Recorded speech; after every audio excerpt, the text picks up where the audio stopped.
பெண்கள் மற்றும் குழந்தைகள் மேம்பாட்டு அமைச்சகம் குழந்தைகளுக்கு எதிரான பாலியல் குற்றங்களிலிருந்து அவர்களை பாதுகாப்பதற்காக 2012ஆம் ஆண்டு போக்சோ சட்டத்தை அறிமுகப்படுத்தியது. இதுக்கு விரிவாக்கம் protection of children from sexual offences. விரிவாக்கம் பார்த்தீங்க, protection of children from sexual offences.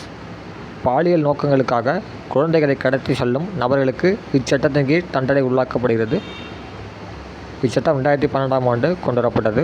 பாலியல் தாக்குதல், பாலியல் துன்புறுத்தல் மற்றும் ஆபாசம் போன்ற குற்றங்களிலிருந்து பாதுகாத்தல், இத்தகைய குற்றங்களை விரைந்து விசாரிக்க சிறப்பு நீதிமன்றங்களை அமைத்தல் ஆகியவை இந்த சட்டத்தில் சொல்லியிருக்காங்க.